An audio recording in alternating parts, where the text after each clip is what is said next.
Começo por lhe agradecer muito o facto de estar a visualizar este vídeo. Sejam muito bem-vindos à Certform, Escola de Formação Prática. Eu chamo Miguel Fragoso, sou economista e contabilista certificado, formador em contabilidade, fiscalidade e finanças empresariais.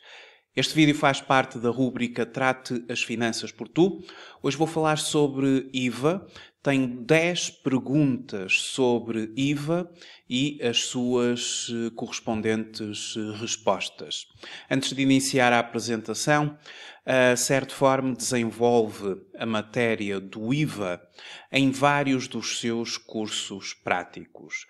Se consultarmos o site da Certform, certform.pt, em e-learning e live streaming, temos toda a oferta formativa que atualmente está disponibilizada na plataforma de e-learning da Certform, bem como através da modalidade live streaming. O IVA é uma matéria que faz parte de vários cursos da Certform. Desde logo, o curso prático de fiscalidade IVA é o curso onde o IVA é dado efetivamente com maior profundidade. Mas também desenvolvemos o IVA no curso prático de contabilidade e fiscalidade com informática aplicada.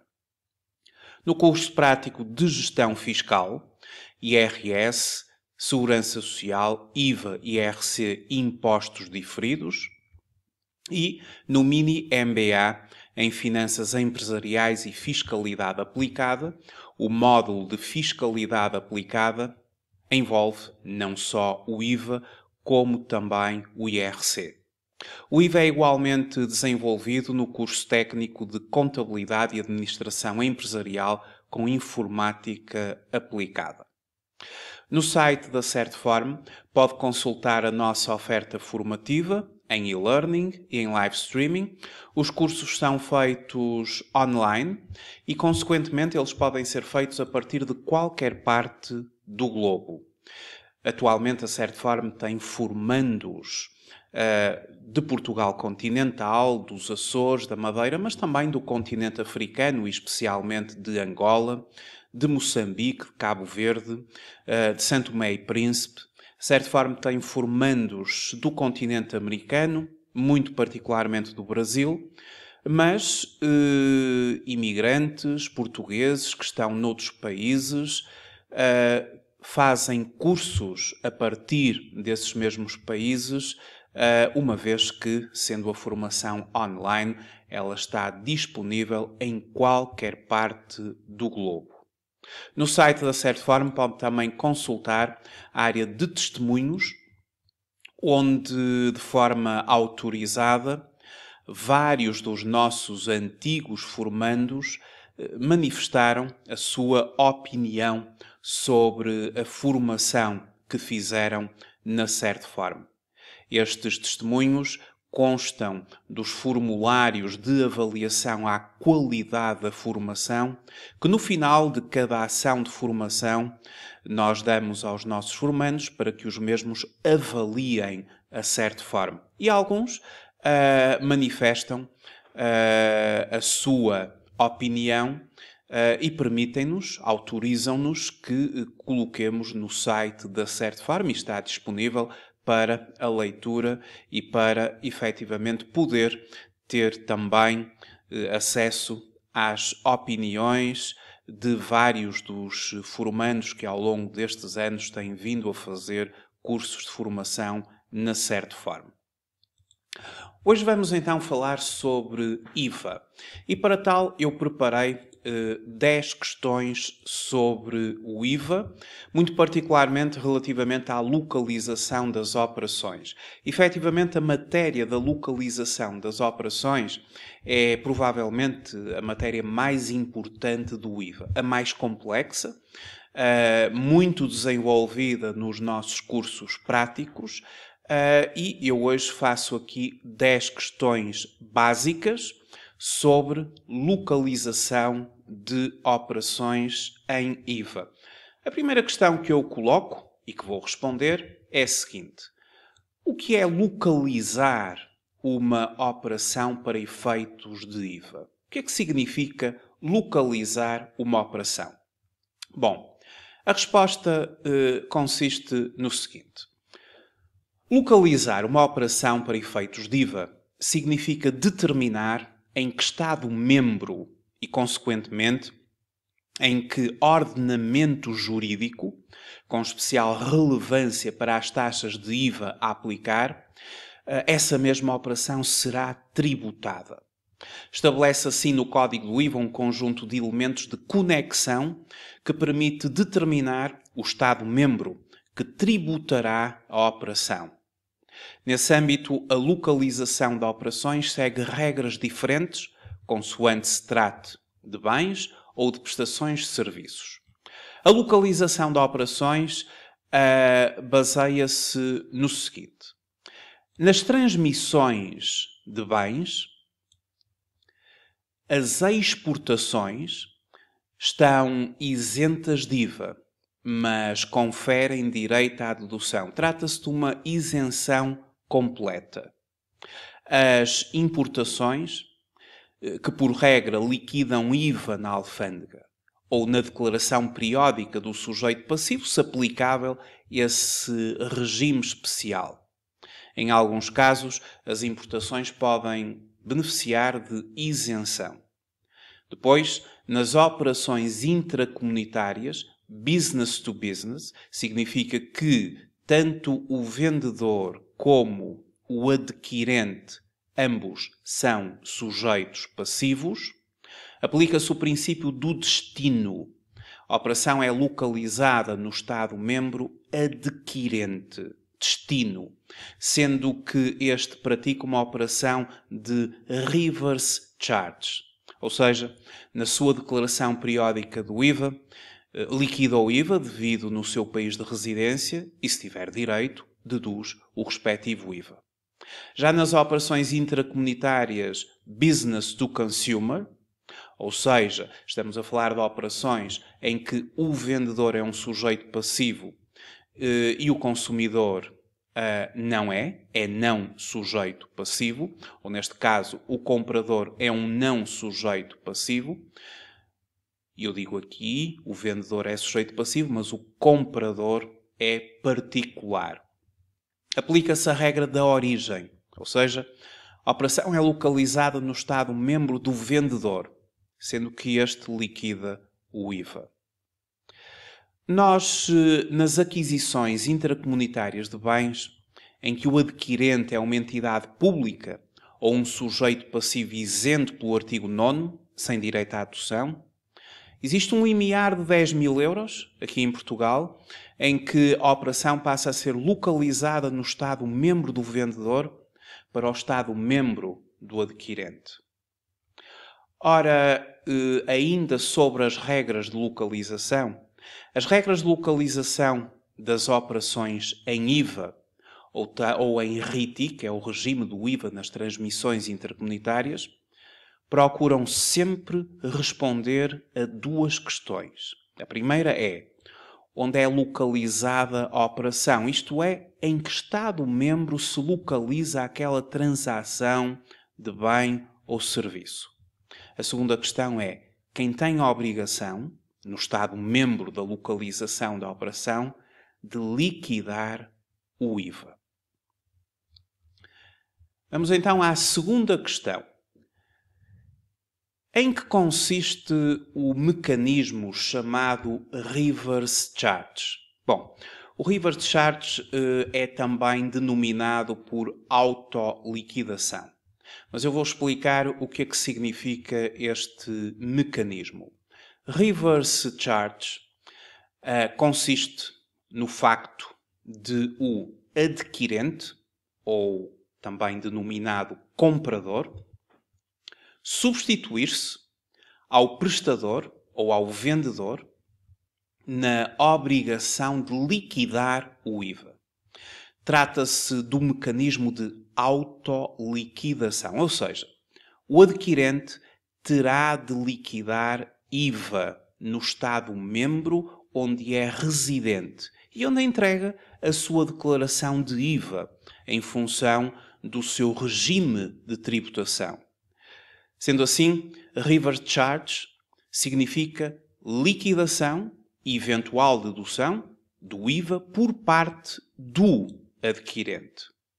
Este regime liberta a entidade vendedora ou prestadora de ter de entregar uma declaração de IVA em cada um dos estados dos adquirentes, sendo o adquirente aquele que terá a obrigação de liquidar o imposto na declaração periódica que entrega no seu país. Portanto, trata-se efetivamente de facilitar as operações. Imaginem o que era uma empresa portuguesa prestar serviços a 10 adquirentes sujeitos passivos da União Europeia, de 10 países diferentes da União Europeia. Bom, a empresa portuguesa teria que se registar em todos esses países, a entregar uma declaração periódica do IVA em todos esses países. Bom, isso não acontece devido ao reverse charge, em que é o próprio adquirente, que já está registado no seu país, que vai liquidar o respectivo imposto através da sua declaração periódica do IVA que entrega no seu país. Depois, permite também proceder à dedução do respectivo imposto.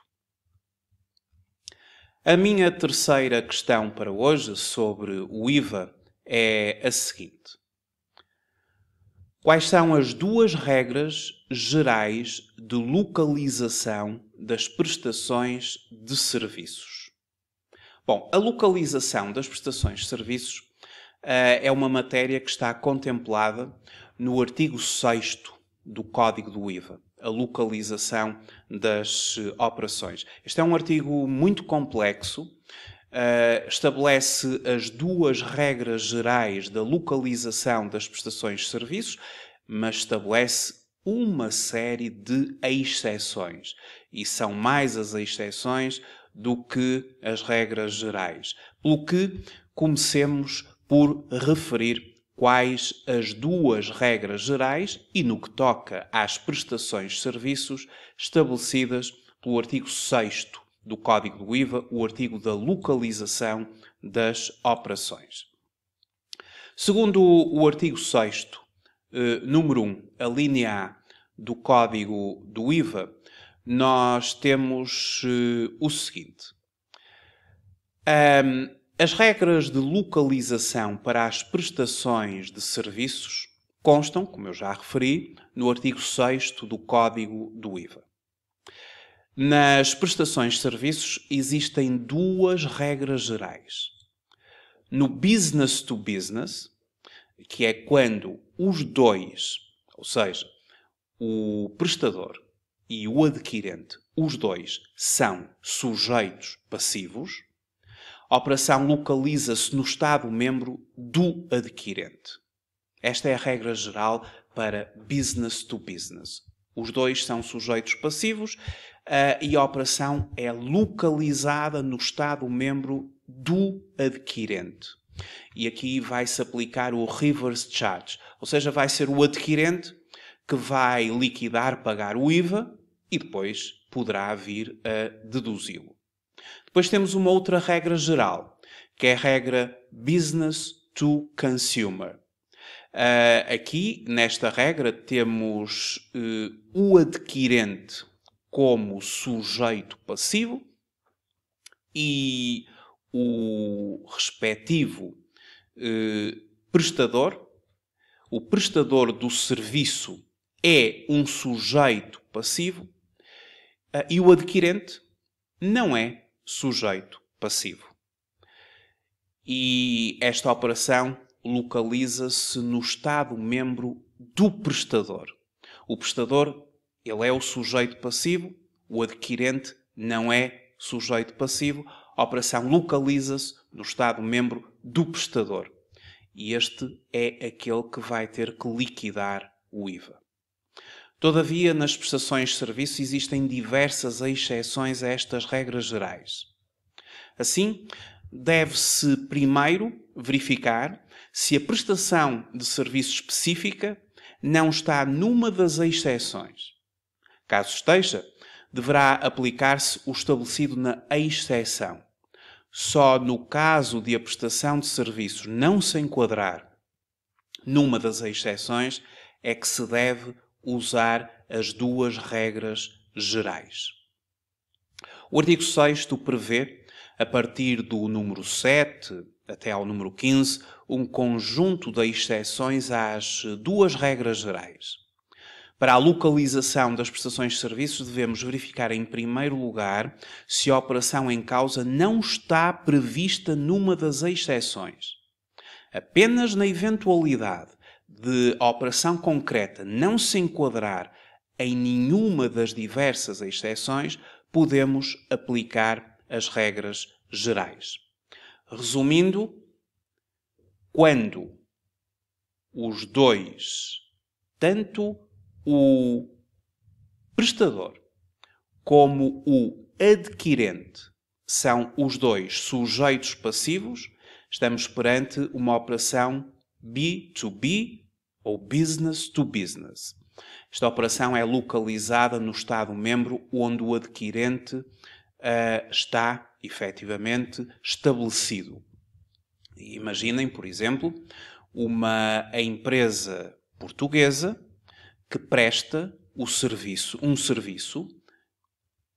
a uma empresa francesa, sendo que esse serviço ele corresponde ao regime geral, à regra geral do artigo 6º, não está no âmbito das exceções.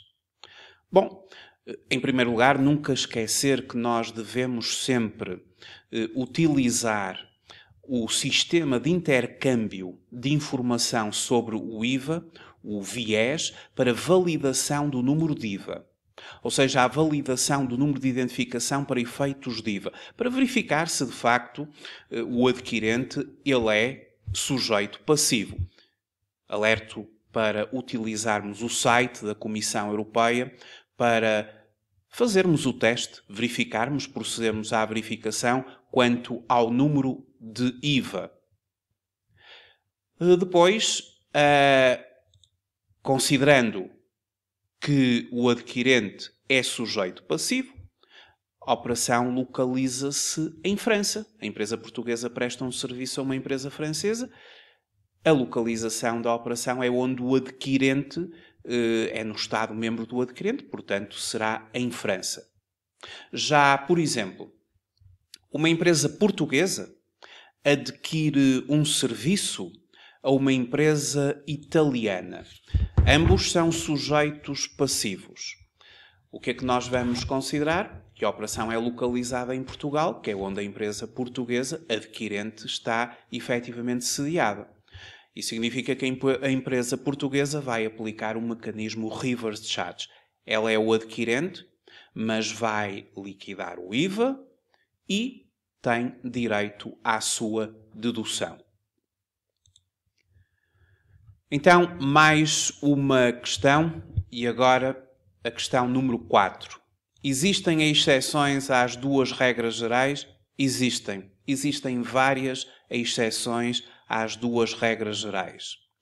Digamos que no artigo 6º do Código do IVA, o artigo 6º estabelece as regras gerais, efetivamente, mas depois há um conjunto de exceções que estão definidas em vários números do artigo 6º do Código do IVA.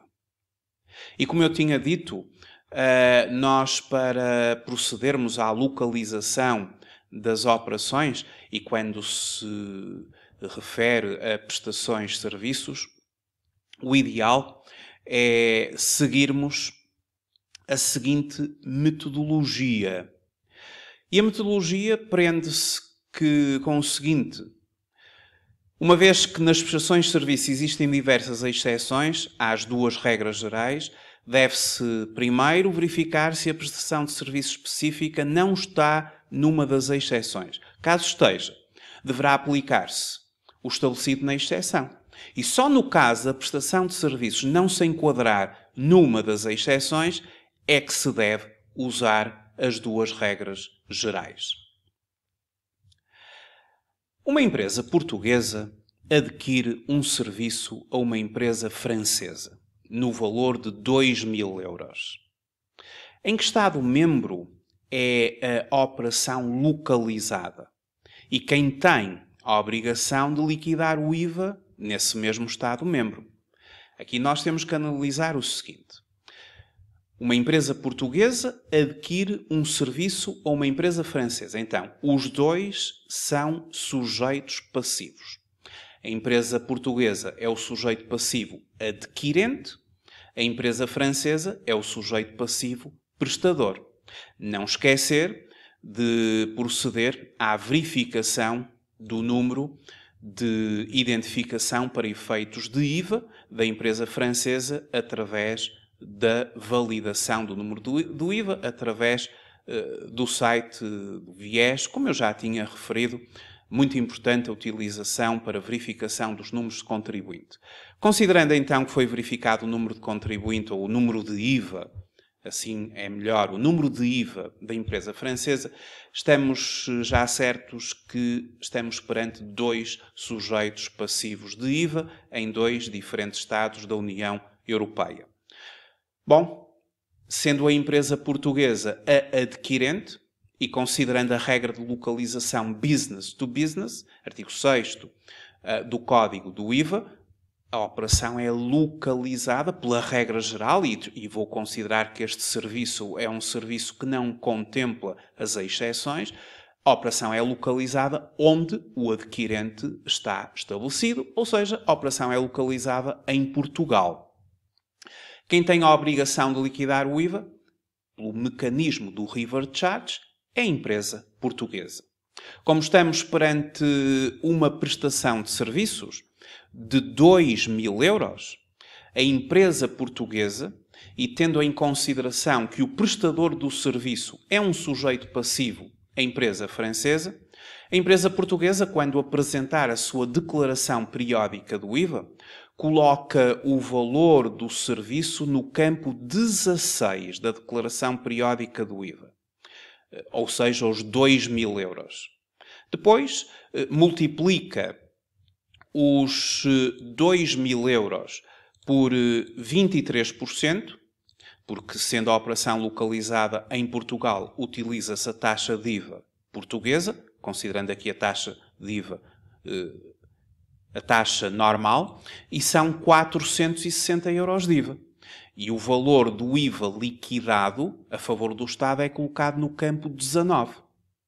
A empresa portuguesa terá também direito à dedução do IVA, caso o mesmo não conste das exceções do artigo 21º do Código do IVA, considerando que não, deduz o IVA no campo 24. Liquida e deduz IVA, portanto, aplica o mecanismo do reverse charge.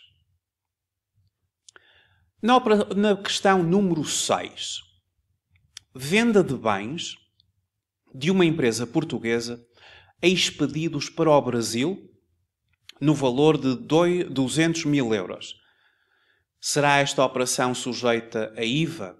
Ora, quando uma empresa portuguesa vende bens que são expedidos para o Brasil, estamos a fazer uma venda para um país terceiro, fora da União Europeia. Então estamos a fazer uma exportação.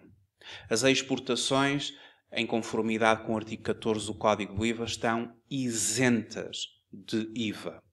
Será esta operação sujeita a IVA? Exportações estão isentas de IVA.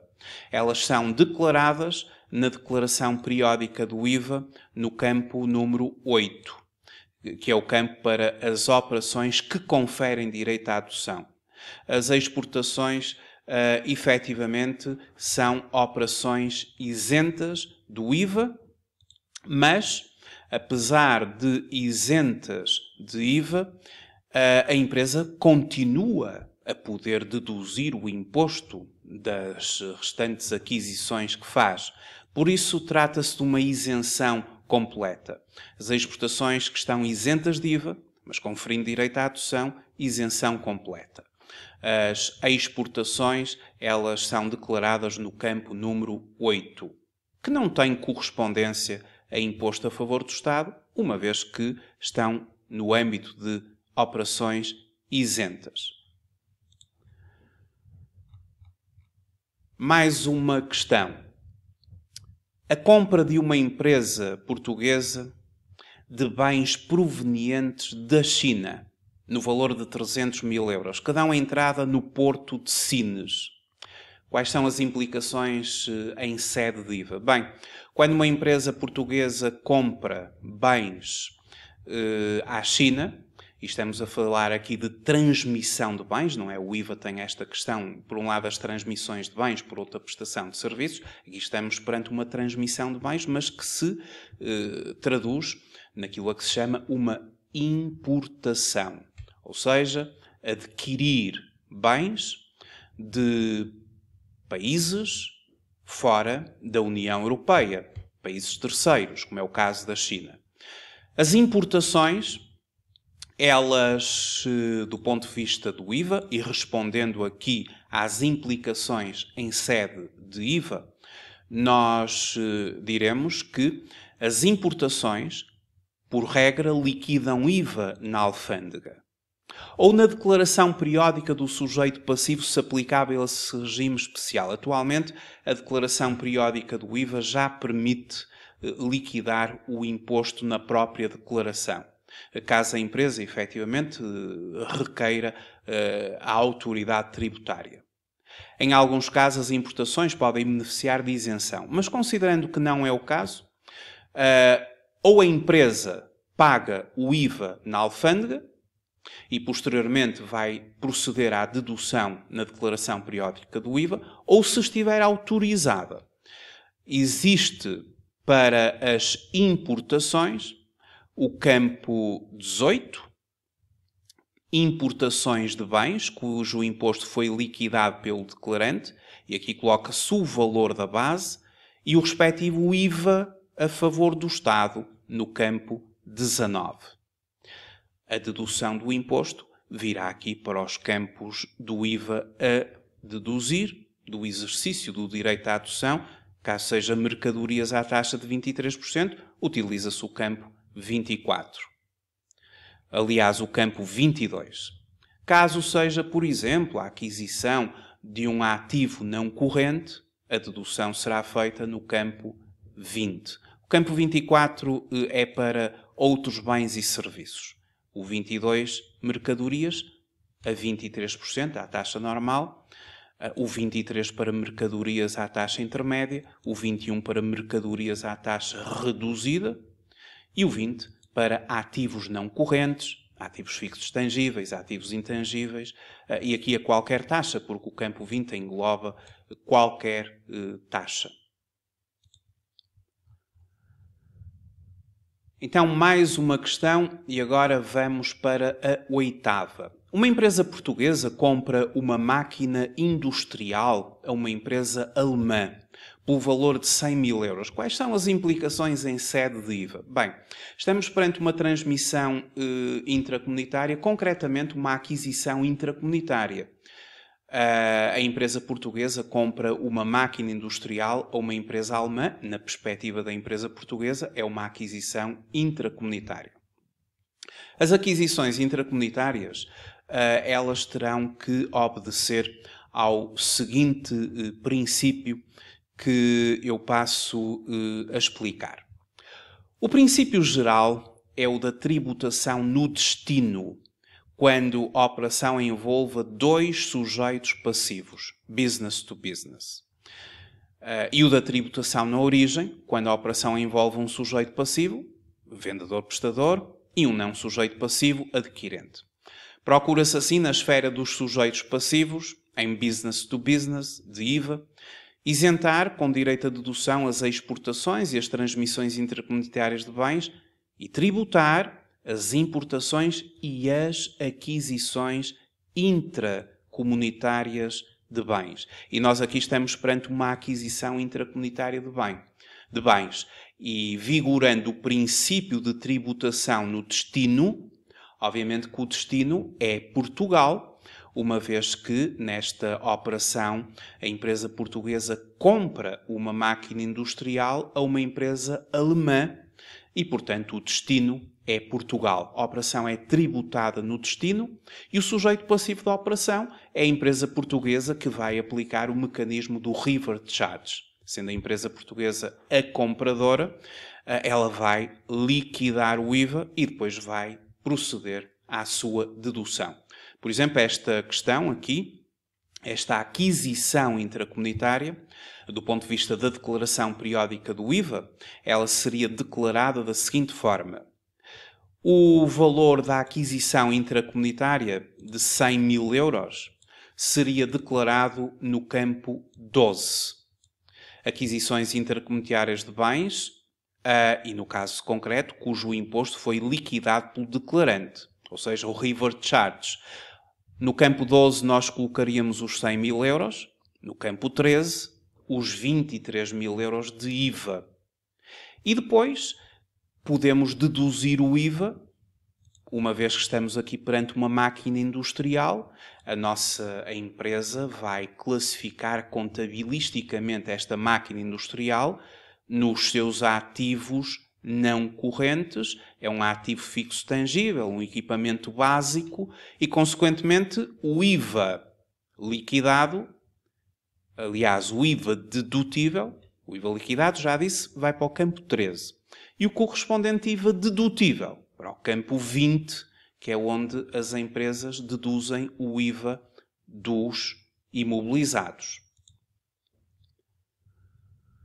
Uma empresa portuguesa vende mercadorias no valor de 40 mil euros a uma empresa italiana. Quais as implicações em sede IVA? Bem, aqui estamos perante uma transmissão intracomunitária, ou seja, vender mercadorias a sujeitos passivos da União Europeia. Ou seja, Portugal é a origem, Itália é o destino.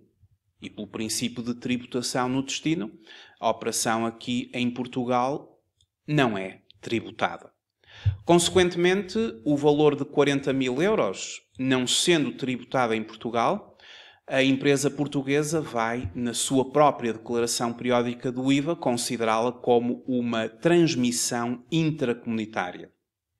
E o valor deverá ser colocado no campo número 7.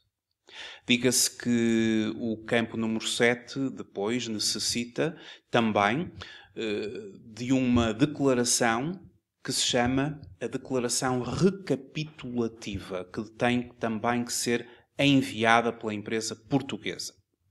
E para concluir, a minha 10ª questão, e consiste no seguinte. Um professor do ISCAL, que é sujeito passivo em Portugal, portanto é um prestador de serviços, em Portugal estará inscrito na categoria B, em sede de IRS, realiza uma conferência no INSEAD Paris para uma empresa portuguesa e, passado um mês, realiza uma conferência em Lisboa para uma empresa espanhola. Estamos aqui perante duas situações.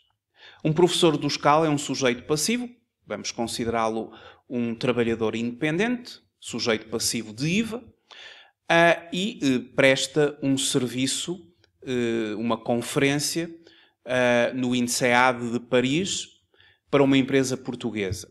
Bom, vamos então começar pela primeira parte. Nós estamos aqui precisamente perante as exceções do artigo 6º. Estamos perante dois sujeitos passivos, o professor é um sujeito passivo, as empresas às quais ele presta serviços igualmente, portanto estamos perante uma operação business to business, só que no caso deste tipo de serviço, as conferências, nós não aplicamos a regra geral do artigo 6º do Código do IVA.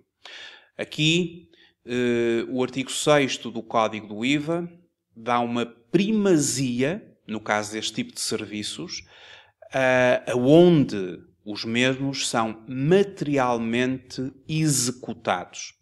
É que o artigo 6º ele contempla uma série de exceções.